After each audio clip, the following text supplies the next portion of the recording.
Hello student, welcome to BPSC corner. Friends, आज की इस वीडियो में हम जो है जितने सारे स्टूडेंट बिहार एसआई यानी दरोगा का एग्ज़ाम 2024 में देने जा रहे हैं उनके लिए जो है प्रीवियस ईयर क्वेश्चंस लेके आई हूँ। तो फ्रेंड्स, आप में से जितने सारे स्टूडेंट जो है बिहार दरोगा 2024 को देने जा रहे हैं, प्लीज़ इस वीडियो को देख लीजिए, क्योंकि आप जब तक प्रीवियस ईयर क्वेश्चंस को नहीं देखेंगे तब तक आपको एक सटीक अंदाज़ा नहीं लगेगा कि क्वेश्चंस के लेवल क्या रहते हैं। तो किसी भी एग्ज़ाम को क्रैक करने का सबसे बेस्ट उपाय है कि आप उसके 10 साल के प्रीवियस ईयर क्वेश्चंस को अच्छे से सॉल्व कर लीजिए। आपको जो है 50% यहीं से तैयारी हो जाती है। तो शुरू करते हैं आज का इम्पॉर्टेंट वीडियो और देखते हैं आज के महत्वपूर्ण सवालों को। फ्रेंड, पहला सवाल आपका जो पूछा गया था यह आपका 26/12/2021 को जो है आपका दरोगा प्रारंभिक परीक्षा में 2021 में पूछा गया था। देखते हैं सवाल क्या है। प्रथम अफीम युद्ध का समापन करने वाली संधि कौन सी थी? तो इसका राइट आंसर हो जाएगा फ्रेंड्स नानकिंग संधि। नानकिंग संधि यह कब हुआ था? तो याद रखिएगा सन 1842 ईस्वी में नानकिंग संधि के द्वारा जो है प्रथम अफीम युद्ध का समापन किया गया था। डेट इंपॉर्टेंट है तो याद रखिएगा। फ्रेंड्स, बिहार दरोगा में बहुत अच्छी सीट आ रही है, आप सभी को बेसब्री से इंतज़ार भी था इन सभी सीटों का। तो प्लीज़ जितने समय में आपको मिल रहा है आयोग के द्वारा जितना भी टाइम दिया जा रहा है इसको अच्छे से यूटिलाइज़ कीजिए। एक गोल्डन अपॉर्चुनिटी है कि बहुत ज़्यादा संख्या में आपको पोस्ट दिखाई दे रहा है, तो ऐसे में भी तैयारी करने से बिल्कुल ना चूकें और तैयारी अभी से शुरू कर दीजिए। चलिए देखेंगे हम अगले सवाल को। अगला सवाल जो पूछा गया था आपसे, अरुणोदय योजना किस राज्य द्वारा प्रारंभ की गई है? तो याद रखिएगा फ्रेंड्स, ये जो अरुणोदय योजना है इसका शुभारंभ किया गया था आपका असम में। ऑप्शन बी हो जाएगा इसका राइट आंसर। चलिए अब आगे देख लेते हैं हम अगले सवाल को। सवाल है, एशियाई खेलों में बैडमिंटन को पहली बार किस वर्ष में शामिल किया गया था? तो एशियाई खेलों में बैडमिंटन को जो पहली बार शामिल किया गया था यह साल था 1962 का। कौन सा? 1962 का। याद रखिएगा, काफ़ी इंपॉर्टेंट सभी सवाल हैं, तो प्लीज़ क्वेश्चंस को याद रखने की कोशिश कीजिएगा, क्योंकि कई बार क्या होता है ना, क्वेश्चंस रिपीट होते हैं। चलिए, किरचॉफ का धारा नियम डैश संरक्षण पर आधारित है, जबकि किरचॉफ का वोल्टेज नियम जो है डैश संरक्षण पर आधारित है। आपको बताना है किरचॉफ का धारा नियम किस संरक्षण पर आधारित है। तो याद रखिएगा फ्रेंड्स, किरचॉफ धारा का नियम जो है यह आपके आवेश संरक्षण पर जो है आधारित है। वहीं किरचॉफ का वोल्टेज नियम जो है ऊर्जा संरक्षण पर जो है आधारित है। इस प्रकार से ऑप्शन जो सी है इसका राइट आंसर हो जाएगा। अब चलिए नेक्स्ट सवाल को देख लेते हैं। अगला सवाल वीवीआई क्वेश्चन है, हर्षवर्धन के साम्राज्य की राजधानी थी।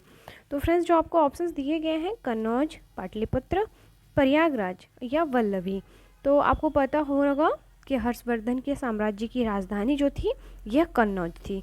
ऑप्शन ए जो हो जाएगा इसका राइट आंसर हो जाएगा। याद रखिएगा, हर्ष के समय यह उत्तर भारत का प्रमुख जो था एक राजनीतिक एवं व्यापारिक केंद्र हुआ करता था, तो याद रखना है। नेक्स्ट देख लेते हैं अगले सवाल को। का अगला सवाल है, निम्नलिखित में से ए प्रोमिस्ड लैंड पुस्तक के लेखक कौन है? आपने देखा होगा इस सवाल को कई बार प्रीवियस ईयर क्वेश्चंस के रूप में, तो याद रखिएगा पुस्तक जो है काफ़ी इंपॉर्टेंट है और कई बार एग्जाम में पूछा भी जाता है, इसलिए इसका राइट आंसर हो जाएगा बराक ओबामा। ऑप्शन बी जो हो जाएगा इसका राइट आंसर हो जाएगा, ए प्रोमिस्ड लैंड पुस्तक जो है बराक ओबामा ने लिखी है, तो ऑप्शन जो बी हो जाएगा इसका राइट आंसर हो जाएगा। चलिए अब आगे बढ़ते हैं अगले सवाल की ओर। अगला सवाल है आपका, सोनार का संक्षिप्तीकरण है, यानी जो SONAR हो जाएगा, सोनार इंग्लिश में जिसे हम कहते हैं, इसका फुल फॉर्म बताना है फ्रेंड्स। तो फुल फॉर्म इसका क्या हो जाएगा? Sound navigation and ranging. तो याद रखिएगा, कई बार यह जो है सोनार का संक्षिप्तीकरण पूछा जाता है। चलिए यूज़ क्या करते हैं इसका हम, तो याद रखिएगा इसका प्रयोग जो है प्रायः नाविकों के द्वारा किया जाता है, जिसमें प्रश्रव्य तरंगों का हम उपयोग करते हैं। प्रश्रव्य तरंगों का जो है हम उपयोग करते हैं, तो ये इम्पॉर्टेंट है, याद रखना है आपको। चलिए नेक्स्ट है, गंधार कला शैली समन्वय है किसका? तो आपको बताना है।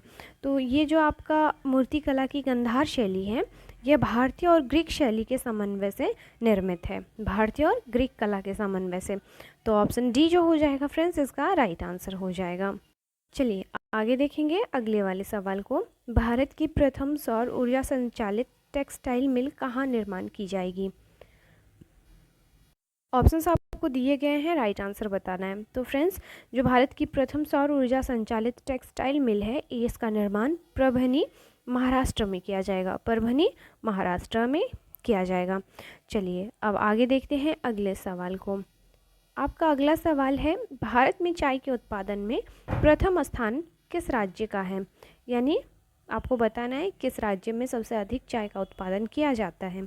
तो आपको जो भी ऑप्शंस दिख रहे हैं ना फ्रेंड्स, इसके अकॉर्डिंग इसका राइट आंसर जो हो जाएगा option B, Assam. Option B हो जाएगा, असम। याद रखिएगा, असम भारत का सर्वाधिक चाय उत्पादक वाला राज्य है। चलिए अब आगे देख लेते हैं अगले सवाल को।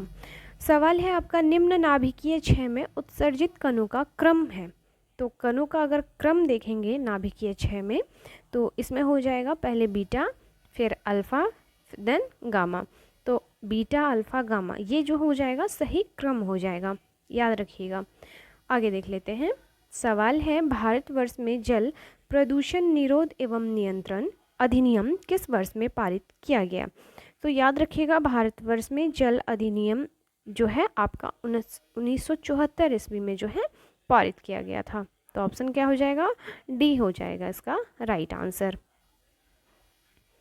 आगे देखते हैं अगले सवाल को। अगला सवाल स्पोर्ट्स से है फ्रेंड्स, और आपने देखा होगा स्पोर्ट्स से काफ़ी ज़्यादा संख्या में जो है सवाल पूछे जाते हैं। तो याद रखिएगा, सवाल है 33वें 2024 ओलंपिक खेलों की मेज़बानी किसके द्वारा की जाएगी? तो याद रखिएगा फ्रेंड्स, ये जो आपका 33वां ओलंपिक खेल है 2024 में जो होने वाला है, इसका मेज़बान देश कौन बना है? तो पेरिस बना है, यानी यहाँ पर इसकी मेज़बानी की जाएगी। तो ऑप्शन सी हो जाएगा इसका राइट आंसर।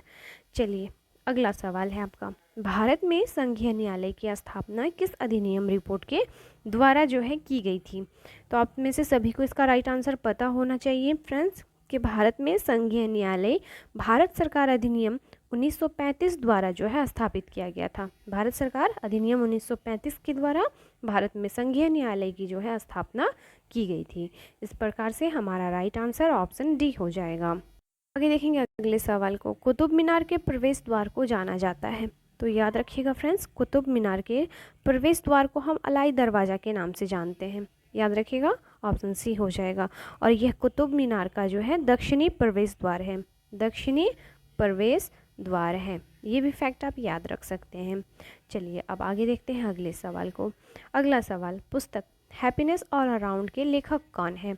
तो पुस्तक जो है आपका हैप्पीनेस ऑल अराउंड, इसके लेखक हैं आपके अभिजीता गुप्ता। याद रखिएगा, अभिजीता गुप्ता इसका राइट आंसर हो जाएगा। चलिए नेक्स्ट देख लेते हैं। सवाल पूछा गया है आपसे, सांची स्तूप मूल रूप से किस मौर्य शासक ने बनवाया था? तो सांची का जो स्तूप है यह मूल रूप से आपके जो मौर्य शासक थे अशोक, इनके द्वारा बनवाया गया था। तो ऑप्शन सी हो जाएगा इसका राइट आंसर। याद रखिएगा, अशोक के द्वारा जो है सांची का स्तूप का निर्माण करवाया गया था। चलिए अब आगे देखते हैं अगले सवाल को। सवाल है, राष्ट्रपति की अध्यादेश पारित करने की शक्ति वर्णित है अनुच्छेद 123 में, अनुच्छेद 143 में, अनुच्छेद 52 में या अनुच्छेद 300 में? तो आपको पता होगा कि राष्ट्रपति की अध्यादेश पारित करने की शक्ति को वर्णन जो है किया गया है अनुच्छेद 123 में। भारतीय संविधान के अनुच्छेद 123 में राष्ट्रपति के अध्यादेश जो है पारित करने की शक्ति का हमें वर्णन मिलता है। तो ऑप्शन ए हो जाएगा इसका राइट आंसर। चलिए आगे देखते हैं अगले सवाल को। यूटोपिया का लेखक कौन था? जो पुस्तक है यूटोपिया, इसके लेखक कौन थे आपको यह बताना है। याद रखिएगा फ्रेंड्स, थॉमस मोर जो है यूटोपिया के लेखक माने जाते हैं। तो ऑप्शन ए हो जाएगा इसका राइट आंसर। आगे देखते हैं अगले सवाल को। अगला सवाल, भारतीय वन अनुसंधान संस्थान स्थित है कहाँ पर? आपको बताना है। तो जो भारतीय वन अनुसंधान संस्थान है यह आपके देहरादून उत्तराखंड में स्थित है। देहरादून के उत्तराखंड में अवस्थित है। याद रखिएगा, कई बार यह सवाल घुमा फिरा के पूछता है आपके दारोगा के एग्ज़ाम में। चलिए आगे देखते हैं अगले सवाल को। सवाल है आपका, भारत का सबसे उत्तरी बिंदु है। तो भारत का जो सबसे उत्तरी बिंदु है इसे हम इंदिरा कॉल कहते हैं फ्रेंड्स। उत्तरी बिंदु को इंदिरा कॉल कहते हैं, वहीं दक्षिणी बिंदु को इंदिरा पॉइंट कहते हैं। यानी साउथ जो है बिंदु को क्या कहते हैं हम? इंदिरा पॉइंट कहते हैं। तो याद रखिएगा, भारत का मैप ऐसे आपको, मेरा मैप अच्छा नहीं है फ्रेंड्स, लेकिन ये आपका जो नॉर्थ है इसे हम इंदिरा कॉल कहते हैं, और जो नीचे है इसका दक्षिणतम बिंदु यानी साउथ, इसे हम इंदिरा पॉइंट कहते हैं। चलिए अब आगे देखते हैं अगले सवाल को। निजी क्षेत्र में लघु और मध्यम उद्यमों को विकसित करने के उद्देश्य से औद्योगिक ऋण और निवेश निगम द्वारा प्रायोजित किया गया था। तो किसके द्वारा? विश्व बैंक से मिशन के द्वारा किया गया था। तो ऑप्शन सी जो हो जाएगा इसका राइट आंसर हो जाएगा। अगला सवाल है आपका, इडली को जिस प्रक्रिया द्वारा बनाया जाता है वह है। तो आपको पता होना चाहिए कि इडली को हम स्टीमिंग प्रोसेस के द्वारा जो है बनाते हैं या पकाते हैं, जिसे भाप कहा जाता है। तो याद रखिएगा, क्वेश्चन काफ़ी इजी है। अगर आप प्रीवियस ईयर क्वेश्चंस को किए हुए रहेंगे तो इजी वे में बहुत सारे क्वेश्चंस जो हैं आपसे डील हो पाएंगे। चलिए देखेंगे हम अगले सवाल को। भारत का सक्रिय ज्वालामुखी द्वीप है, कौन सा है? तो बैरन द्वीप जो है भारत का सबसे सक्रिय ज्वालामुखी द्वीप माना जाता है। इस प्रकार से ऑप्शन जो सी हो जाएगा इसका राइट आंसर हो जाएगा। आगे देखते हैं अगले सवाल को। प्रतिदीप्ति नलिका तथा नियॉन चिन्ह बल्ब में क्या होता है? तो याद रखिएगा, जो प्रतिदीप्ति नलिका है तथा नियॉन चिन्ह बल्ब में जो होता है प्लाज्मा होता है। क्या होता है? प्लाज्मा होता है। और प्लाज्मा पदार्थ की जो है चौथी अवस्था मानी जाती है, यानी फोर्थ स्टेज कहा जाता है, चौथी अवस्था कहा जाता है। तो आप सभी को ये पता होना चाहिए। चलिए अब आगे देख लेते हैं। निम्नलिखित में कौन सी समिति मौलिक कर्तव्यों से संबंधित है? तो यह जो आपका स्वर्ण सिंह कमेटी है फ्रेंड्स, ये आपके मौलिक कर्तव्यों से संबंध रखती है। याद रखिएगा, स्वर्ण सिंह समिति की सिफारिश पर जो है 42वें संविधान संशोधन के तहत जो है आपका मौलिक कर्तव्यों को संविधान में जोड़ा गया था। चलिए आगे देखते हैं अगले सवाल को। जहांगीर के शासनकाल में निम्नलिखित में से किस चित्रकार को नादिर उल अस्त्र के खिताब से नवाजा गया?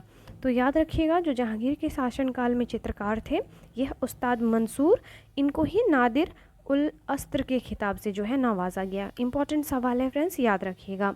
चलिए आगे देख लेते हैं। दूध में उपस्थित शर्करा है, तो जो दूध में उपस्थित शर्करा है इसे हम लैक्टोज कहते हैं, और इसी के कारण जो दूध होता है यह मीठा होता है। इसी के कारण दूध जो होता है मीठा होता है। चलिए अगला सवाल, फजल अली आयोग संबंधित है। तो आपको पता होगा फजल अली आयोग का संबंध जो है यह राज्यों के पुनर्गठन से है। तो ऑप्शन डी हो जाएगा इसका राइट आंसर। अगला सवाल, ओडोमीटर एक उपकरण है जिसके द्वारा मापन किया जाता है। तो फ्रेंड्स आपको पता होना चाहिए, ओडोमीटर वह उपकरण है जिसके द्वारा दूरी मापी जाती है, दूरी का मापन किया जाता है। और मोटर वाहन में कुल चली गई दूरी को मापने के लिए जो है हम इसका यूज़ करते हैं। तो इस प्रकार से ऑप्शन डी हो जाएगा इसका राइट आंसर हो जाएगा। आगे देखते हैं अगले सवाल को। जब 1942 में अखिल भारतीय राष्ट्रीय कांग्रेस ने भारत छोड़ो आंदोलन छेड़ा तब भारत का वाइसरॉय कौन था? तो फ्रेंड्स तब जो वाइसरॉय थे 1942 में, तो यह थे लिनलिथगो। ऑप्शन ए हो जाएगा इसका राइट आंसर। याद रखिएगा फ्रेंड्स, वर्ष 1942 में जब भारत छोड़ो आंदोलन की शुरुआत हुई थी तब भारत के वाइसरॉय जो थे यह लिनलिथगो थे। तो ऑप्शन ए हो जाएगा इस प्रकार से इसका राइट आंसर। तो फ्रेंड्स आज के इस सेशन में मैं बस इतनी ही क्वेश्चंस को सॉल्व करवा पाऊँगी। चलिए आप प्लीज़ मुझे कमेंट कीजिएगा कि इससे बाद भी जो है आपको प्रैक्टिस सेट के तौर पर हो, जो भी आपके मार्केट में अच्छे से बुक लॉन्च कर दी प्लेटफॉर्म या फिर दी किरण पब्लिकेशन का, दोनों में से फ्रेंड्स जो भी पहले आ जाए मैं उसको करवाने की कोशिश करूँगी। प्लस जो है जितने सारे प्रीवियस ईयर क्वेश्चंस हैं मैं 1 बाय 1 करके करवा दूँगी। तो प्लीज़ अपना फीडबैक ज़रूर दीजिएगा, इससे पता चलता है और थोड़ा मोटिवेशन भी आता है। इसलिए प्लीज़ कमेंट करें और चैनल को सब्सक्राइब इसलिए मैं करने बोल रही हूँ ताकि नोटिफिकेशन जो है आपको टाइम टू टाइम पहुँचे। चलिए मिलते हैं नेक्स्ट वीडियो में, तब तक के लिए थैंक यू।